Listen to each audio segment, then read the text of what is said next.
You're listening to Flaunt. Find your sparkle and create a life you love after infidelity or betrayal. A podcast for women who've been betrayed by their intimate partner and want to turn their devastation into an invitation to reclaim themselves and their worth.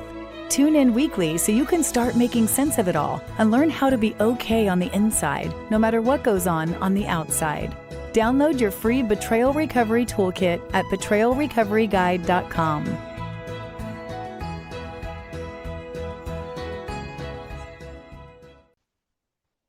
The deepest wound after betrayal isn't just the loss of trust. It's the death of hope. We don't always realize it, but one of the hardest parts of betrayal, it isn't the lies. It isn't even the loss of love. It truly is the shattering of hope.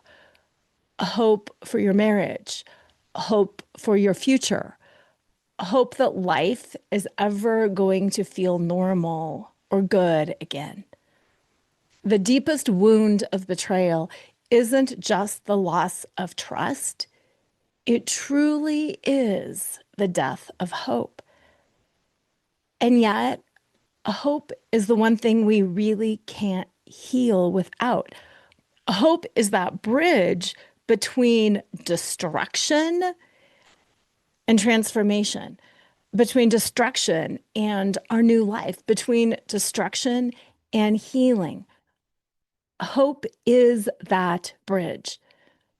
And today, that's what I want to talk about. I want to talk about how to rebuild hope, not false hope. Like, I just really hope somebody else is going to change, and I hope he's going to be different, and I hope. But the kind of hope that rebuilds you, a hope that becomes your compass through every stage of betrayal recovery. For those of you who have listened to my show before, welcome back. I'm really glad to have you here. This is our space, just for us, just for those of us who have been through this. And for those of you who are new, welcome. You have found the right place. Yes, I have been through this journey. I'm 8 years out. I am still with my husband. I think I made just about every mistake in the book, and I learned how to do it better. And that's why I'm here, to be your guide, to show you the way, to give you those aha moments so it doesn't have to be so devastating or so hard, and to be that support when you need support and guidance. Now, we've been talking about hope. So often when we talk about betrayal, we hear about, how can I trust again? How can I ever trust him again? How can I trust another person again? How can I? And everything focuses on trust. And while, yes, betrayal does shatter trust, more primarily, it really shatters hope, because it shatters the story of the life that we thought we were living. It shatters that whole narrative of who we are and what we think is going to happen, what we expect. I do a lot of work around expectations, and this show, we're definitely going to be taking a deep dive in that. But when your expectations are not met at this level, and this is like a primary level, you know what I mean? Not cheating is like one of the basic things. And when those expectations don't get met at this base of a level, really all hope collapses. Hope that other people are good. Hope that you can trust other people. The ripples ripple out. Like, if I couldn't even trust the one person who was supposed to have my back, what hope do I have of finding somebody else? What hope do I have of trusting my employer? What hope do I have of people doing the right thing? And I want to normalize the fact that you feel hopeless. You should feel hopeless when something this primary is taken away from you, when you are violated at this level, it's supposed to make you lose hope for humanity, lose hope for marriages, lose hope for, like, I can't tell you how many of the women and couples that I have worked with really talk a lot about, I don't know how things can even go good for me. I don't have hope of health or relationships or healing or happiness. It's this complete loss of hope, which spirals them into this flat depression where then they can't even feel anything. And then since they can't feel anything and they don't have any hope anyway, because they don't think anybody's ever going to do the right thing anyway, they just stop. They just stop. Why bother trying when there is no hope? And what I want to say to you, whether you're in a state of depression or whether you're still dealing with that hopelessness, but now it has turned to a little bit more cynicism, feeling hopeless is not a weakness. It's the nervous system's way of protecting you. Your heart has been hurt, and your nervous system is protecting you by saying, if you don't feel hope, you're not going to try. And if you don't try, you're not going to get hurt. So it is okay that you feel hopeless right now. In fact, you're supposed to feel hopeless because that's the nervous system protecting that heart. But here's the thing, hopelessness isn't a failure. Hopelessness is grief in disguise. Hopelessness is where we go to when we don't feel like we are resourced enough to feel grief, where we feel like the grief is going to overwhelm us and shut us down. Hopelessness is grief in disguise. So you might move from hopelessness to grief and it still feels bad, but at least you're feeling something, where in hopelessness, you're totally numb. And it's better to feel bad than it is to feel numb. Now, I also want to touch on that whole protection mechanism, why we're told not to hope, why people have told us since we were little, just don't get your hopes up. Don't get your hopes up. Again, it's protection. And I think in particular, so many betrayed women resist hope because they feel foolish and they don't want to risk feeling foolish again. So toxic hope, false positivity is not good. And when we talk about false hope, it's not false hope to think you're going to meet the love of your life or have another relationship. It's not false hope to think that you can't work things out. It is false hope, however, to think that somebody else is going to change. It is false hope to think that somebody else is going to give you closure. It is false hope to think that you're going to feel better when somebody else does something. And there is a fine line between that. It's false hope to say, I'm going to feel better once my partner cleans up their act. If my partner would only tell me what happened and the affair partner would tell me this, that, or the other thing, then I would feel better. That's not something that's healthy to hope for. What is healthy to hope for, what is true, healthy hope that we want to restore, is a hope that I will be stronger. Hope that I can build my future. Hope that I can trust myself again. Hope that I will learn all of the ways I abandoned and betrayed myself in the past. And that I will start standing up for myself in new and different ways. A hope that I will be able to create happy and joy-filled moments in the future. A hope that I will feel that sense of peace and freedom again. A hope to have a stable life again. That's the kind of hope that I'm talking about. I want you to hope for all of the things that are within your control. Don't hope for somebody else to get healed. Don't hope for somebody else to change. Now, they might, and they might not. But when you're placing your hope on something that's outside of you, that's not hope. That's called wishful thinking. Hope is generated inside of you, and you have control over it. I mean, even when I was talking about like growing up, people say, don't get your hopes up, don't you get your hopes up. I want you to start thinking about distinguishing that phrase.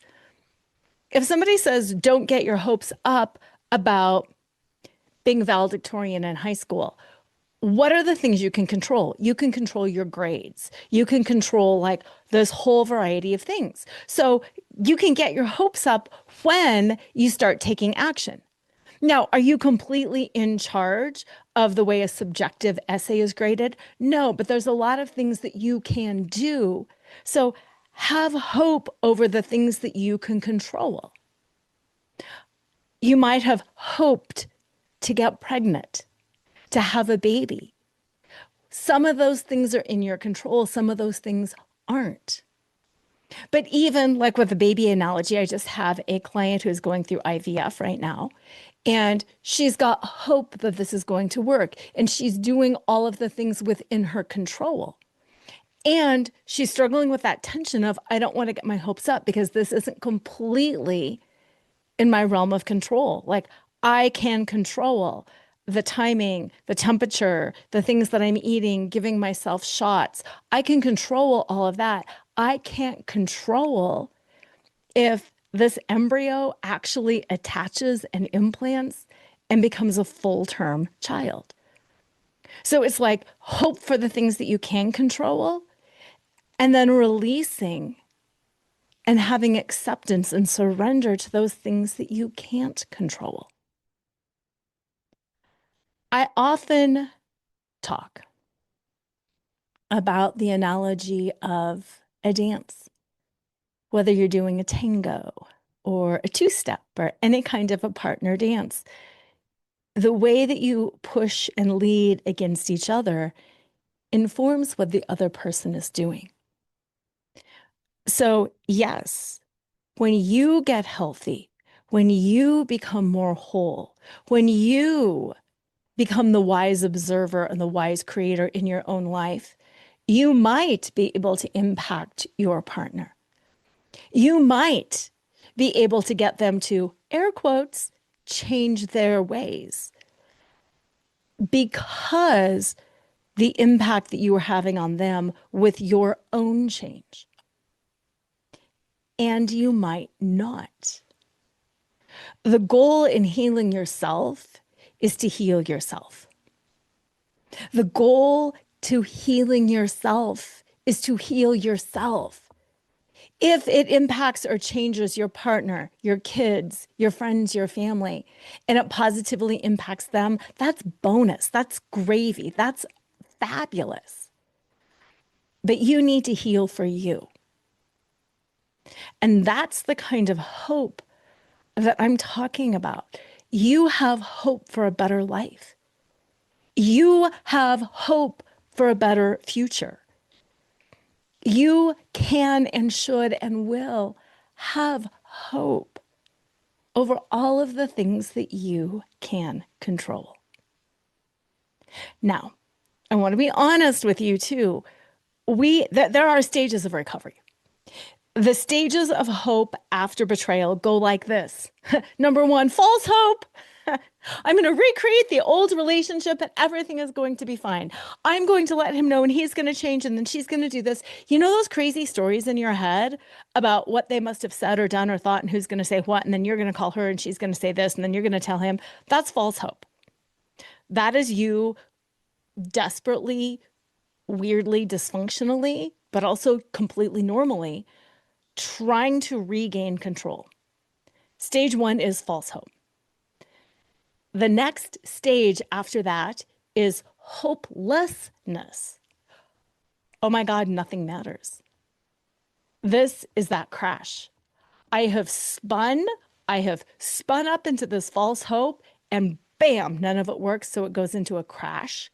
and the complete loss of hope that nothing matters. And like I said earlier, this is the phase where your nervous system is trying to protect you, where your nervous system is saying, I can't handle grief right now, so we're just going to go numb for a bit. We're going to let some things shift. We're going to do some healing, even if it's subconscious healing, until I can open myself up again. The third stage, and I see a lot of people in this stage, this is often where people sign up for coaching and come see me, is flickering hope. They see small glimpses. There's some laughter. For an afternoon, they feel normal. They go to work and they're not obsessed about it for a whole afternoon. And they're like, whoa, that felt good. Or they see family or friends and like they laugh and they're free. Where they're more present in themselves and they just feel a little bit better, kind of like, I can handle this. And then what happens is they crash. This is the roller coaster. We all talk about the roller coaster. This is that roller coaster. I'm going to be okay. I'm not going to be okay. Everything is going to be fine. It's never going to be fine. We go through this roller coaster stage for a long period of time. And again, when you frame it in terms of hope, I have hope I'm going to be okay, and I see evidence that I'm going to be okay. Here's the evidence that I'm going to be okay. I went out to dinner with my friends and I laughed and we didn't talk about it. I had a whole project at work and I never even thought about it. I just dove into the project. We're starting to find evidence that we can move ahead. Somebody might smile at us and we're like, oh, there might be good people in the world. We have a conversation with somebody and we're like, oh my gosh, I don't think everybody is a jerko face. We feel hope. We start collecting evidence. Yep, I'm going to be okay. Yep, I'm going to be okay. Then an intrusive thought comes. Then we have a conversation with our partner that doesn't go the way we thought, whatever it is. And then suddenly, bam, no hope. Then we have hope, no hope, hope, no hope. That's our third phase. The fourth and final phase is grounded hope. And that grounded hope is knowing that you will be okay no matter what. And you might have heard me say this on podcasts because I get a lot of emails with people saying, oh my God, I heard you say that. And how can you say that? What do you mean? And what I say is, do I want it to work out with my husband and I? Absolutely. But I'm okay if it doesn't happen. Do I think he's going to cheat again? No way. I really don't think he would. But if he does, I can handle it. And people are always like, if you really think he's going to. No, I don't really think he's going to. But I have that grounded hope that no matter what happens, I'm okay. Do I think we're going to separate? No. Do I think he's going to cheat again? No. But my hope is so grounded and so realistic that I know no matter what, I'm going to be okay. I'm going to be loved by family and friends. I may or may not have another relationship, but I'm going to have people in my life that love me, and it doesn't matter. I'll be okay. It's a grounded hope, not in a hopeless way that nothing matters, but in a positive way that nothing matters. The external world can shift around me, and I can go through grief, and I can go through rage, or I could go through anger, and I could go through disappointment, and I'm still going to be okay. And not only okay, I'm still going to find things to look forward to. I'm still going to find things that make me happy. And I'm still capable of feeling calm and happy and good inside my body. For me, how that feels in my body, a lot of times people talk about the heart. And yes, the heart is part of it. But for me, I feel that like in my low belly. My low belly feels really soft. To me, hope is a soft, low belly. And it might be different for you, and that's totally fine. We don't all have to feel it the same, but when I'm feeling hopeful, my low belly feels soft, and the crown of my head feels open, and my eyes feel like they're up and looking around. I am looking for people to smile at. I'm looking for people who are smiling at me, both literally and metaphorically. I'm looking up and I'm looking ahead. And again, I want to normalize those oscillations, those ups and downs, the roller coaster, totally normal. Healing is not linear. Do you get better every day? You can, but you can also have really bad days along the way. I had a session yesterday with one of the women that I coached, and she said, "So tell me how this is for you, 8 years later. Do you ever think about it?" And it's like, yeah, of course I think about it, but it doesn't take me down. We can still have conversations about it, or I can have a thought, and it's like, oh yeah, that's a thing. It doesn't grab my nervous system. It doesn't raise my hackles. I don't feel threatened. I don't feel afraid. I feel that sense of hope throughout my life. I feel like everything is going to be okay. And that is my hope for you. And that's why we need hope to get from that place of devastation to that place of happy and healthy and free. And it's hope that will get you there. And what I want to say about that too is wherever you're at right now, it's okay. A hope is patient. They say love is patient, love is kind. It's hope. Hope is patient. A hope is kind. I want you to ride hope. Right now, I want you to think about what hope means and feels like for you. I remember going back, elementary school, middle school, high school. I was a dancer and I sang in choir, and I would audition for things and I would have hope that I would make the choir or that I would get cast in a part in the play or in the ballet. I was hopeful. And when you have hopes, you have dreams. And I would practice. I would practice my audition songs and I would practice my dances. And I would think about all the things that I could do to make myself better, not from a place of like, I gotta prove myself because I'm so unworthy, but from a place of, isn't this exciting? Isn't this wonderful? And then same thing as I grew up and practiced law.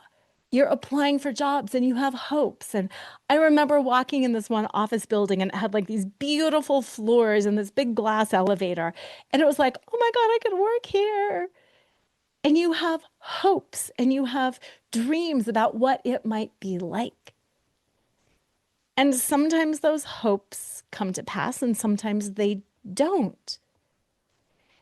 And it's okay because in those moments of hope, didn't it feel good? Like, didn't it feel good to have those dreams? I mentioned earlier, like getting pregnant. You start thinking about, my body and the baby and the nursery and what this is going to be like. And I'm going to be a mom. I'm going to work here. We're going to do this. I'm going to have this role. I'm going to love this. Like, hope to get into college. Hope. Think about all the things that you hope for and how good it feels to hope. And sometimes the further away that dream is, the more delicious it feels to hope. Sit with that. The further away something is, the more delicious it feels to hope.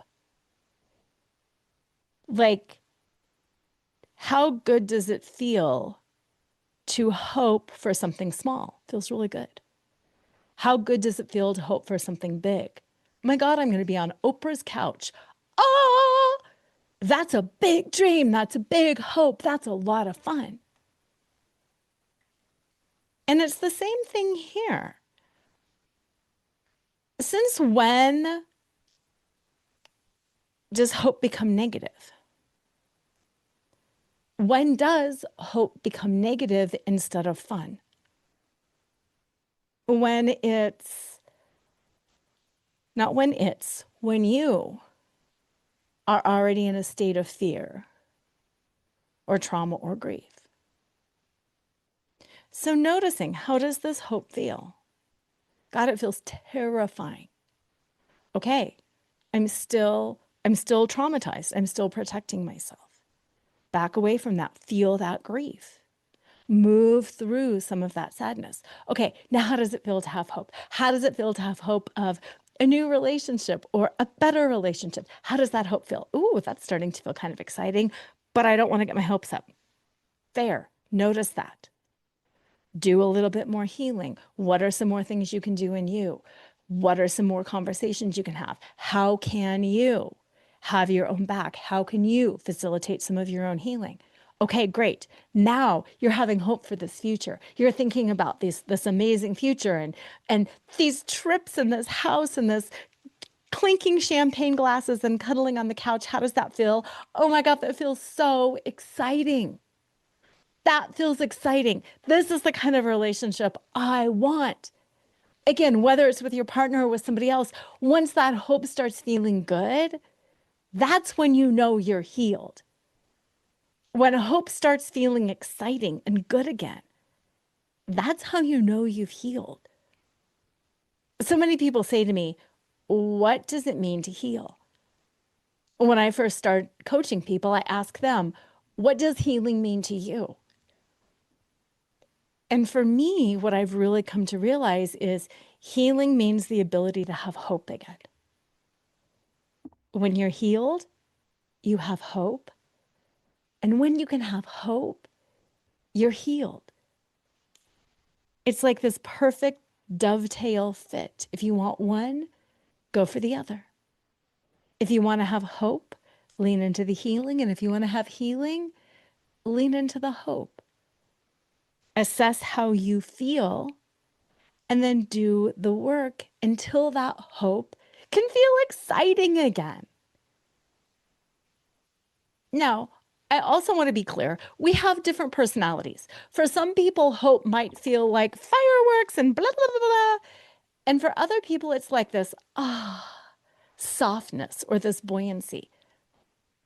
How do you feel in your personality? How did hope feel when you were hoping for whatever it was, to get into college, to get into a part, to get a raise, to get a job, to get a new car? Like, how did that hope feel to you? Notice that. Notice it in your mind. Notice it in your body. And see if you can recall that feeling of hope. I like to say also that hope is like your soul calling you forward. There's more for you. You're not done. There's more for you. There's more for you. I'm going to pause here halfway through the show with a little bit of a call to action. If you are listening right now, and if this is speaking to you, either like, oh my gosh, I get it, something is clicking around hope and healing, or if you're on the other extreme where you're like, it's not clicking, but I really want it to click because feeling hopeful again would really feel good, then I want to invite you to come have an introductory session with me. They're only $97. You get an hour one-on-one Zoom session with me. We can talk about hope. We can talk about healing. You can tell me your story. You cannot tell me your story. It is our time together where we can assess where you're at, what you need, what might be possible for you. Just go to introductorysession.com. That's the calendar and the payment link right there. www.introductorysession.com.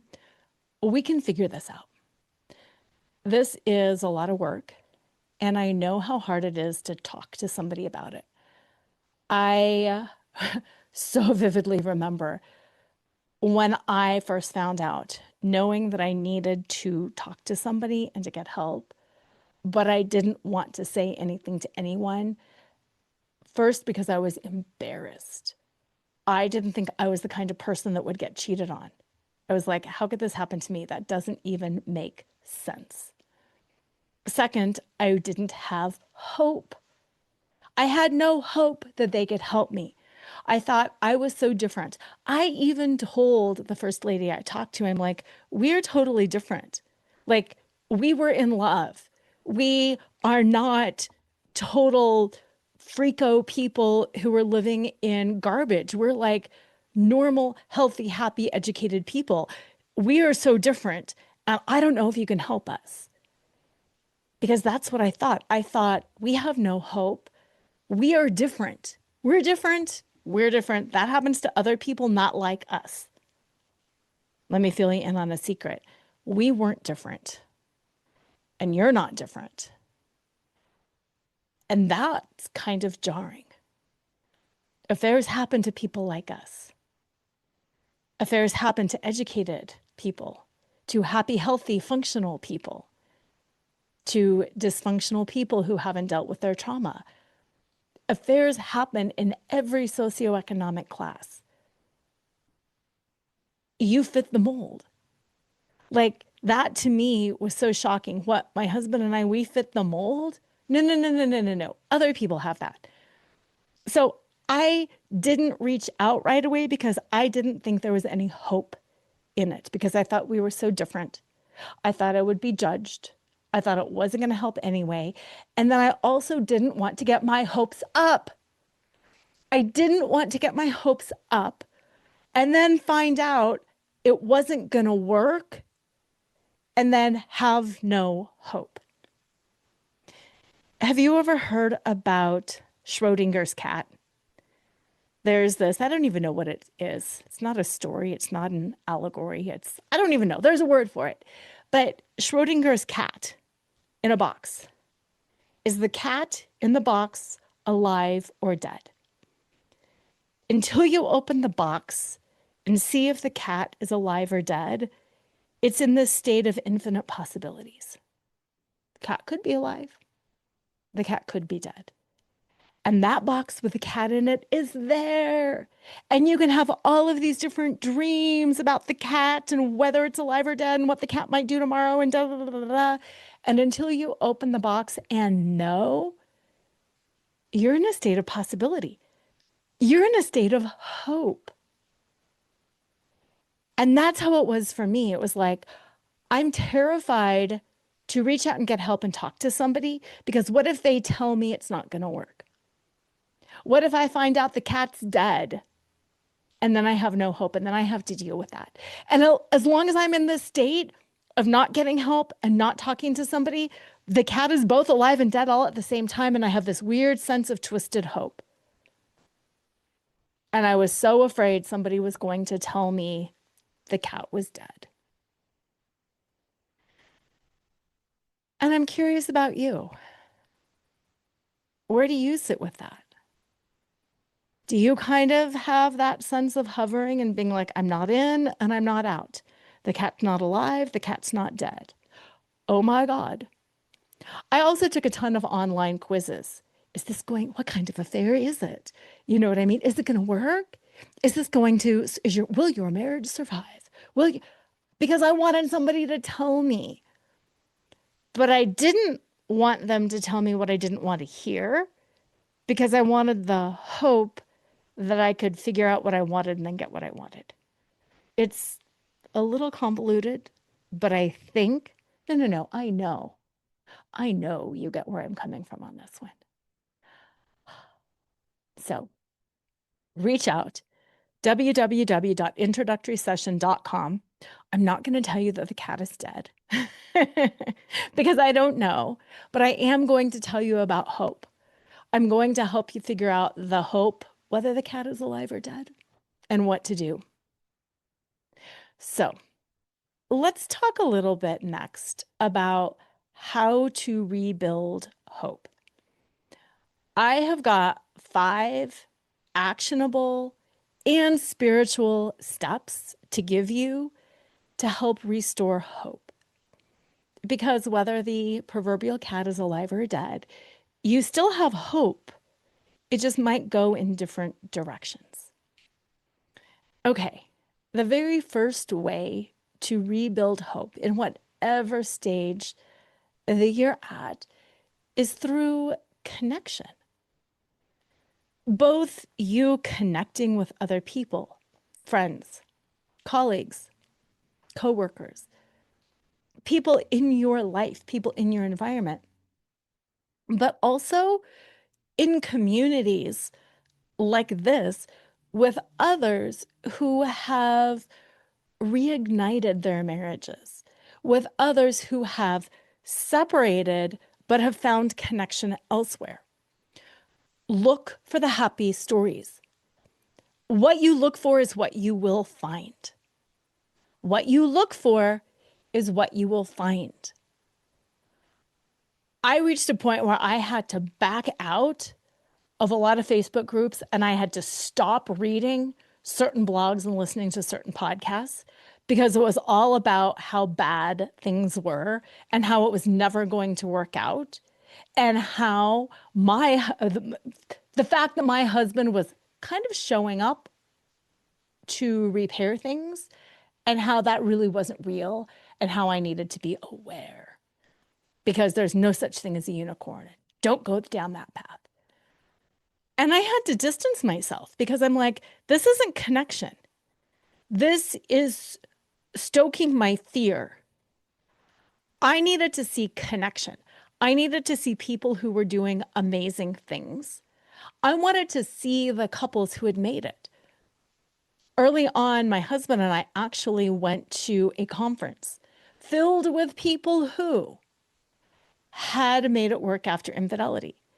And we all talked to each other and we all told stories. And it's like, I'm witnessing that it can happen.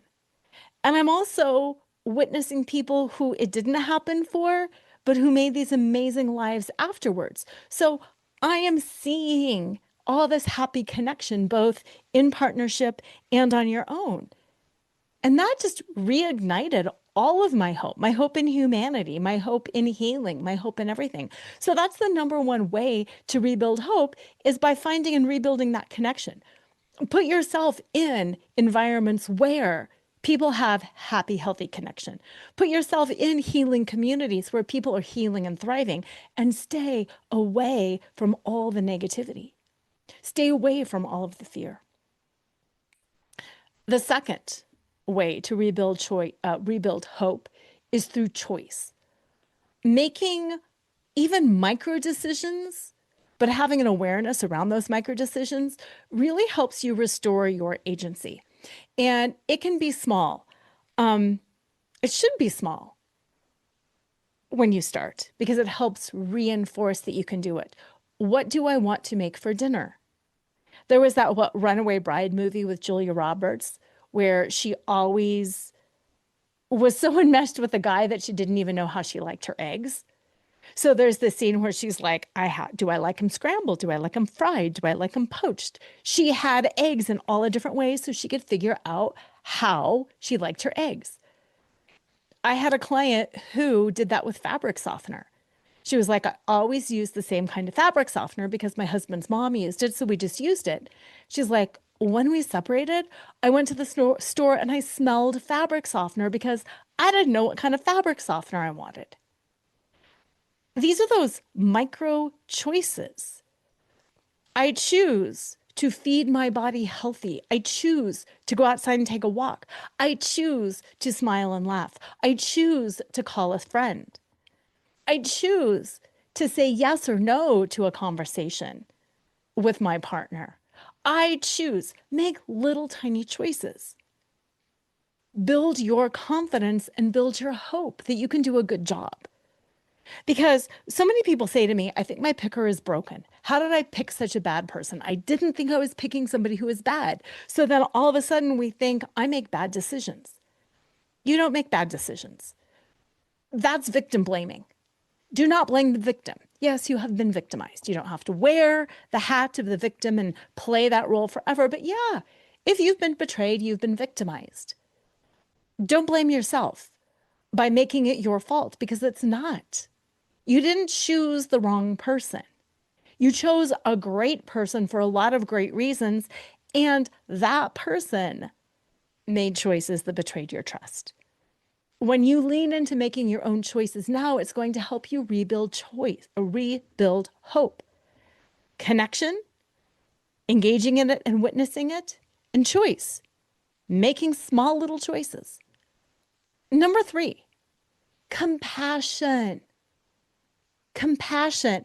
Number 3 is compassion. I can't even tell you how powerful leaning into compassion is. Not only compassion for the other person, because that's really powerful too, but compassion for yourself. Compassion that you are not where you're supposed to be. Compassion that you made a choice. Compassion that you didn't make a choice. Compassion that you haven't healed quickly enough. Compassion that you spiritually bypassed. Whatever it is, have compassion for yourself along the journey. Your life has been rocked. Your heart has been broken. Your soul feels like it's been shattered. Can you give yourself a little bit of compassion? Yes. That helps you have hope. If this were your friend going through this, think how much compassion you would have for them. How can you bring that amount of compassion to yourself? And I also want to talk about compassion for your partner. And do you feel prickly when I say that?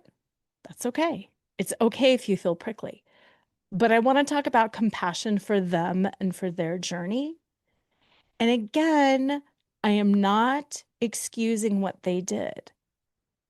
But how can you feel compassionate that they are going through a lot too? And I know all the things that you will be saying, like, oh my God, it was their choice. I don't really care about them. They brought this upon themselves. How would they not know? Yes, and go to that human level of when we make mistakes, it still feels bad to eat crow. When we make mistakes, it's still really hard to own up to them. Even if it's our fault, even if we deserve it, it's still really hard. So just having some compassion for God, it would be really hard to sit in this. If I made this mistake, if I made these choices, if I chose this plan of action and then I had to sit in it, can you imagine how bad that would feel? In a lot of ways, I'd rather be on this side of things than on the other side of things. I think it would feel awful to be a perpetrator. I think it would be awful to victimize somebody. And that would be really hard to stand myself. So can you find, even if it's the tiniest glimmer of compassion for your partner, for the other women, for other people involved in this situation? Just a glimmer, not excusing them, not bypassing them, just on the human level. Can you find that compassion for them? And then for yourself. Because that is the third way to start rebuilding hope. The number 4 way to start rebuilding hope is either through faith or through finding meaning in this. It's anchoring into something that is bigger. Is it divine timing? Do you think you've got a soul contract with this other person?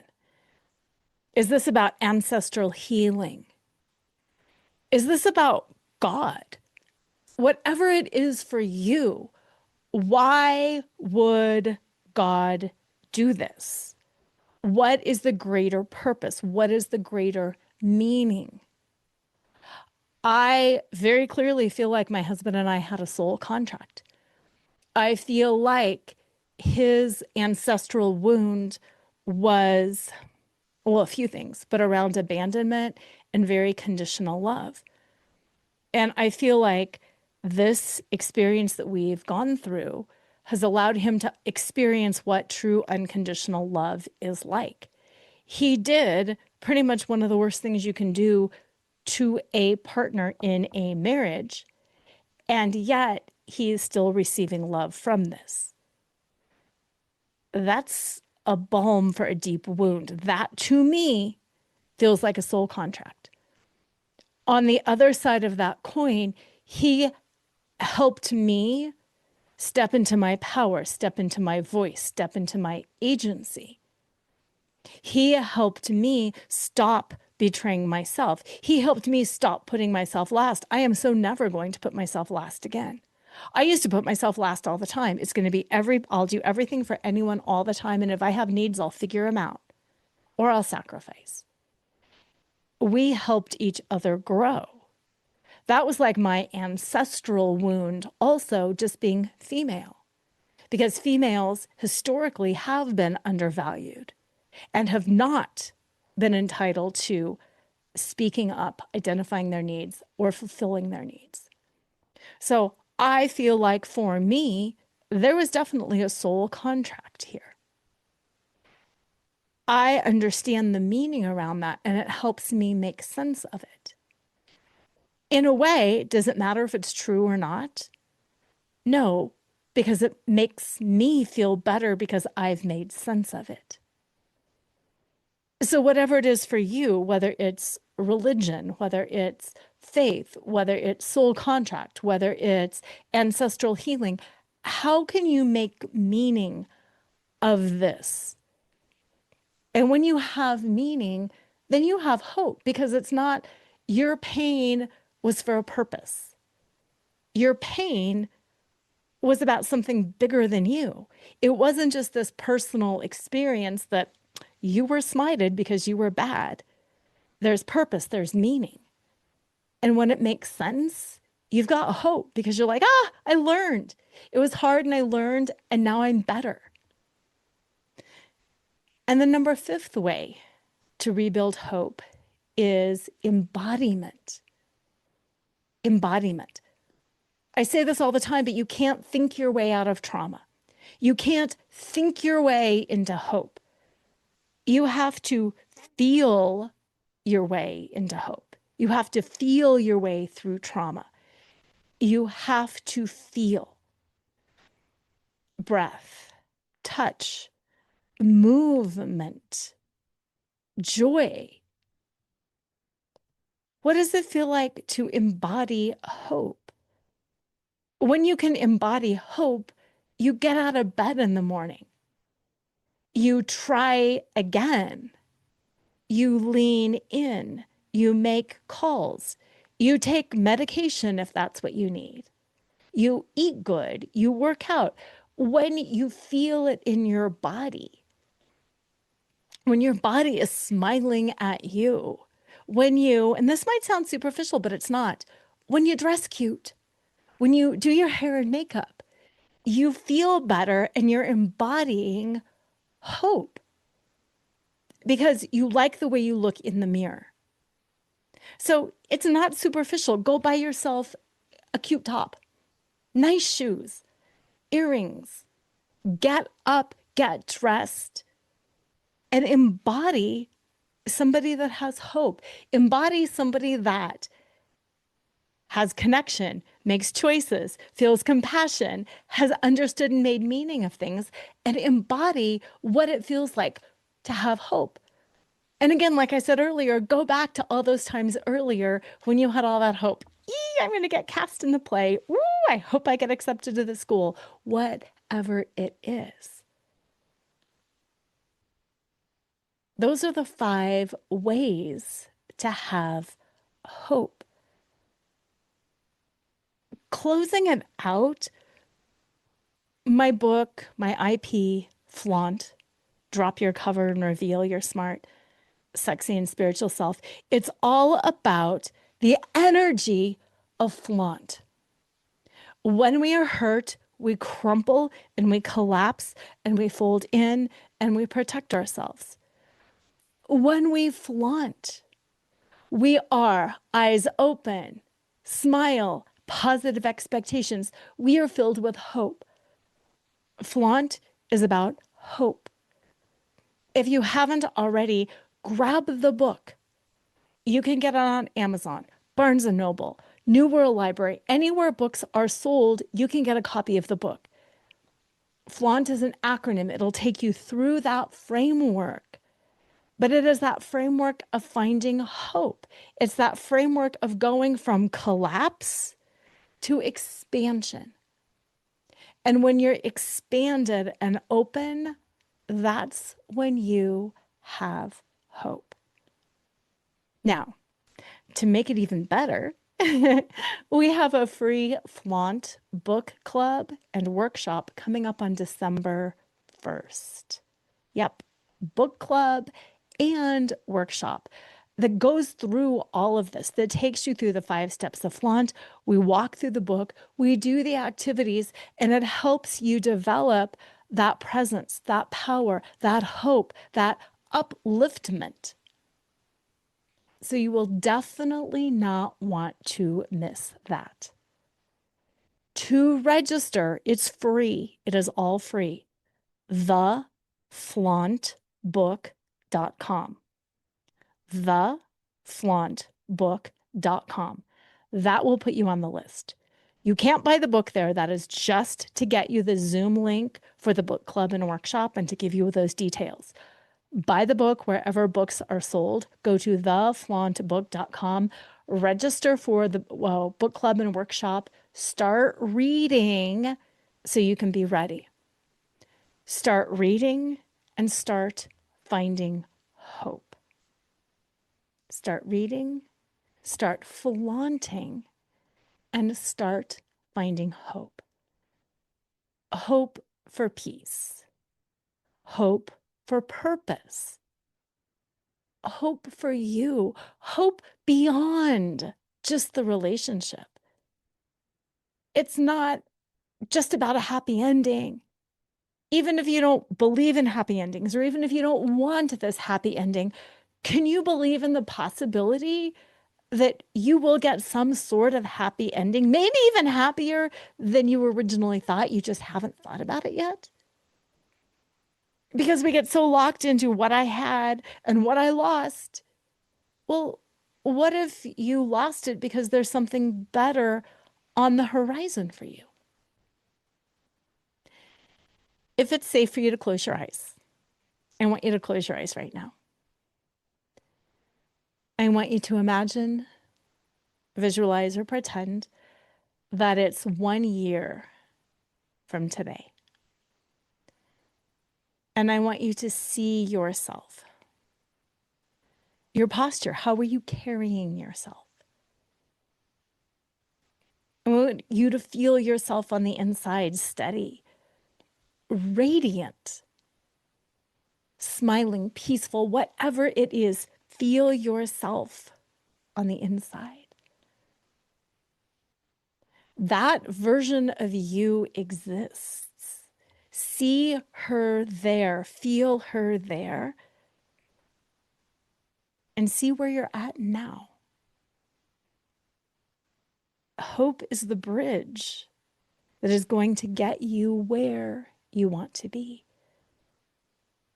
The fact that you can see yourself means that version of you exists. She is proof that hope was never gone. It was just waiting for you to reconnect, to remember the power of hope. Whether you're joining us for the book club and the workshop on December 1st, theflauntbook.com, or whether you are joining me individually in a one-on-one introductory session, I can't say that word, at introductorysession.com, please know that I have hope for you, that there is hope, there is healing. And just because you can't quite see your future yet, doesn't mean that your future isn't out there. Better, happier, and more positive than before. I really look forward to having a session with you or to seeing you in our group workshop. Have an amazing week, and as usual, always remember to flaunt exactly who you are, because who you are is always more than enough. Tune in next time to Flaunt, find your sparkle, and create a life you love after infidelity or betrayal with Lora Cheadle every Wednesday at 7 a.m. and 7 p.m. Eastern Standard Time on syndicated Dream Vision 7 Radio Network. Uncover the truth of what's possible for you on the other side of betrayal and develop the skills and strategies necessary to embrace the future and flourish today. Download your free Betrayal Recovery Toolkit at betrayalrecoveryguide.com.